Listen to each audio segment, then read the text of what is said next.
The Vice President-elect and I, as this was pointed out, have just concluded a video conference with the executive leadership of the National Governors Conference.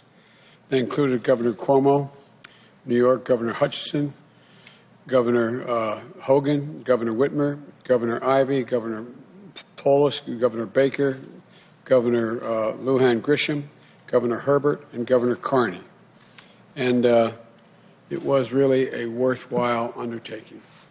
You know, they've had to make some really tough calls during this unprecedented crisis.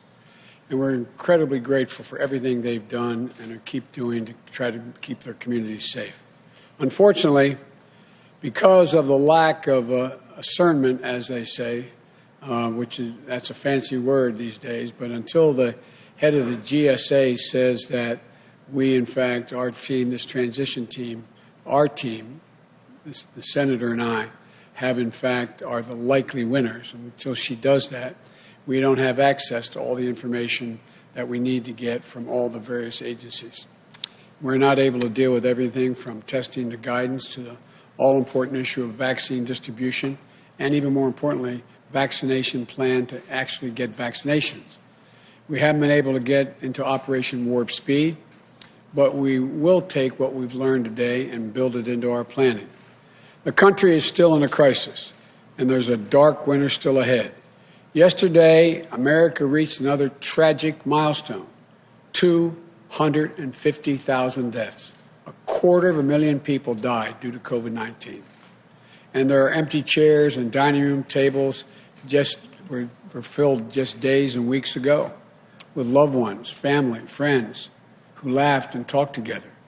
To those families and friends that are left behind, Jill and I send our love and our prayers. We know, like many of you do, how tough it is to find purpose in the memory of a loved one you've just lost. It'll take time, but you'll find it. You'll find it. And you'll find your purpose as we're going to find our purpose for our nation as a nation now. I promise you that. And I promise you that we'll work together. There's a great meeting we had today. All the governors, no matter their political party, whether they're from wherever part of the country they represented, no matter their political philosophy, shared a strong and abiding sense of a common purpose. There was a real desire for a real partnership between the states and the federal government.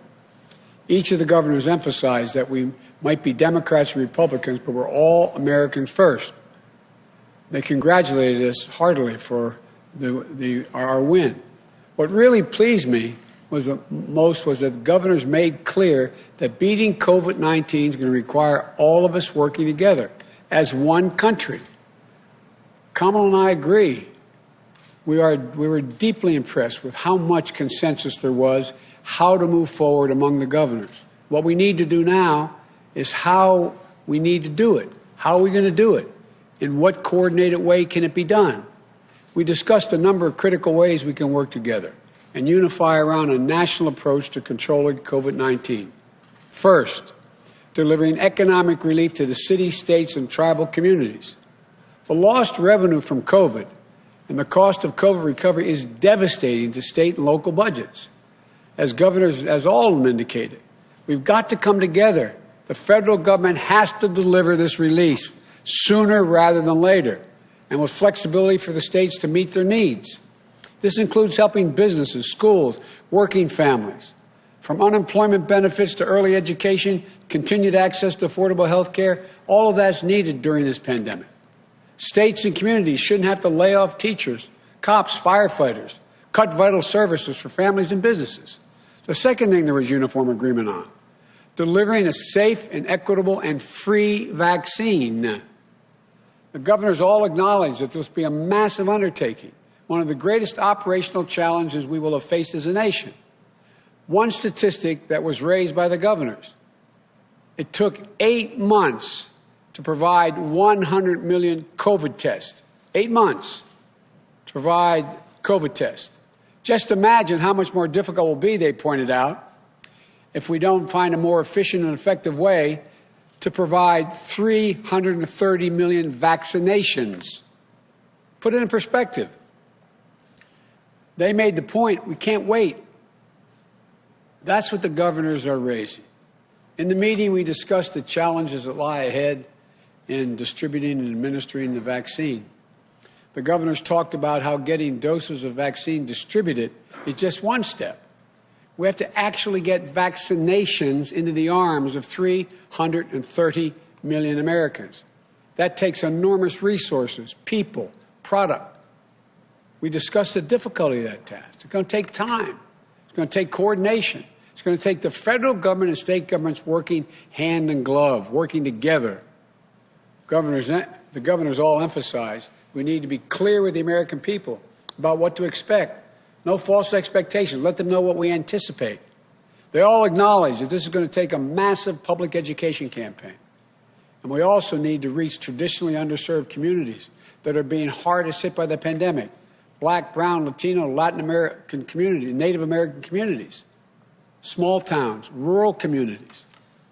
They talked about that in some detail. Thirdly, we discussed the need to help states with Title 32 funding for the National Guard. That's a fancy way of saying governors need to be able to get funding when they need to bring their National Guard into play. And National Guards are going to have to play this. It costs a lot of money. And governors need that paid for. Governors discussed the need for funding when waiving certain FEMA fees. The fact is that this is a national emergency. That's what FEMA is supposed to deal with. Our view is that should be done. When it comes to deploying the National Guard or COVID or real relief, that should be paid for. You know, that's something Kamala and I will be very focused on. And fourthly, we discussed the implementation of a national mask mandate. 10 governors, Democrat and Republican, have imposed masking requirements and recognized the need for universal masking, north, south, east, and west. It's not a political statement. It's a patriotic duty. And fifth, we discussed making testing more available and accessible. Anyone who wants a test should be able to get one, period.